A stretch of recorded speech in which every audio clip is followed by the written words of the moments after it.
Assalamualaikum warahmatullahi wabarakatuh. Perkenalkan, nama saya Dia Sandora. Saya dari kelas 5D. Di sini saya akan mempresentasikan tentang menganalisis kebutuhan pembelajaran IPS di SD pada kurikulum 2013 dan kurikulum Merdeka.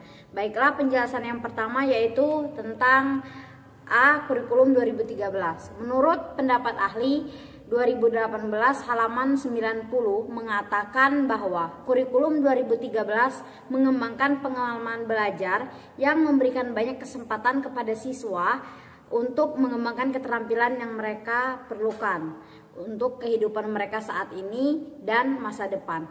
Kurikulum 2013 dibuat dengan tujuan untuk menumbuhkan kemampuan berpikir siswa dalam rangka memecahkan permasalahan sosial yang ada di masyarakat.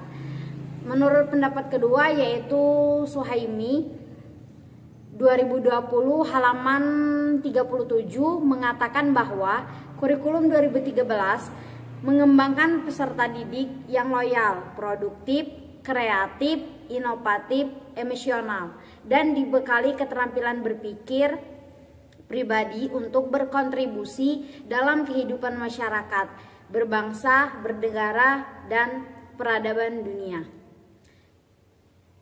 Yaitu selanjutnya pendapat ahli yang ketiga Walidin dan Hasan 2020 halaman 147 mengatakan bahwa kurikulum 2013 merupakan kurikulum yang mengalami perubahan dari kurikulum sebelumnya. Pendidikan ke-13 bermula dari keprihatinan terhadap sistem pendidikan yang didirikan semata-mata pada pendidikan siswa untuk mencapai tujuan ilmunya. Dapat disimpulkan bahwa kurikulum 2013 merupakan pengembangan dari kurikulum yang sebelumnya untuk mengembangkan pengalaman belajar dan motivasi peserta didik untuk meningkatkan pengetahuan, keterampilan mereka melalui pembelajaran berbasis pemecahan masalah yang dapat mengajak siswa agar berpikir kritis dengan teori serta dapat menyelesaikan permasalahan tersebut dengan caranya. Yang B yaitu kurikulum Merdeka. Menurut pendapat Ramadhani 2023 halaman 38 mengatakan bahwa kurikulum Merdeka adalah program yang mencakup berbagai pembelajaran yang digunakan suatu lembaga pendidikan sebagai pedoman untuk mencapai tujuan pendidikannya. Siswa diharapkan meluangkan waktu yang cukup untuk memperkuat dan meningkatkan keterampilannya. Menurut pendapat yang kedua yaitu Gusti 2023 halaman 5, kurikulum Merdeka berarti kebebasan belajar dan suasana di mana siswa tidak merasa terkekang atau terbebani, meningkatkan kenikmatan belajar, kemampuan mencari informasi, mengeksplorasi kemungkinan sendiri, dan mengekspresikan diri dengan antusias. Informasi dari kurikulum merupakan indikator penting tujuan pembelajaran. Inti dari kebebasan adalah kebebasan berpikir kreatif dan mandiri.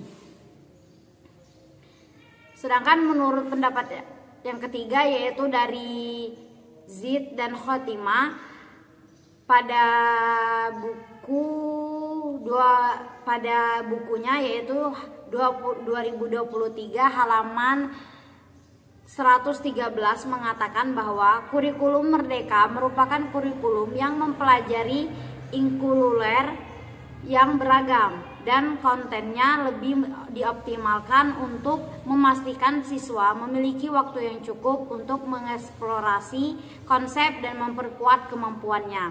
Selama proses pembelajaran, guru mempunyai kebebasan untuk memilih berbagai alat pelajaran sehingga memungkinkan mereka menyesuaikan pembelajaran dengan kebutuhan belajar dan minat siswanya.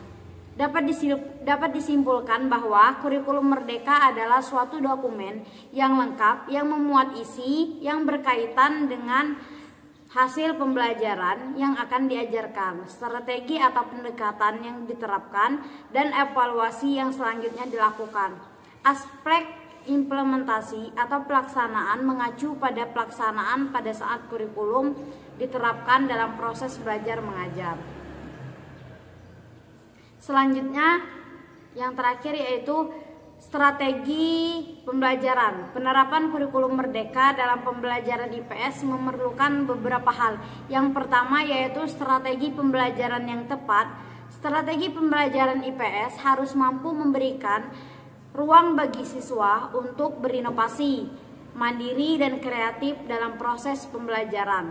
Strategi pembelajaran IPS harus mampu mengintegrasikan konten IPS dalam konteks lokal, nasional, dan global, serta menghubungkan dengan topik terkini yang relevan.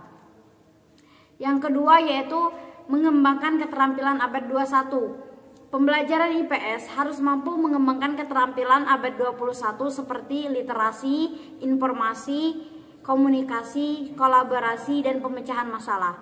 Hal itu penting untuk memungkinkan siswa mengatasi tantangan modern. Yang ketiga yaitu metode pembelajaran yang menarik.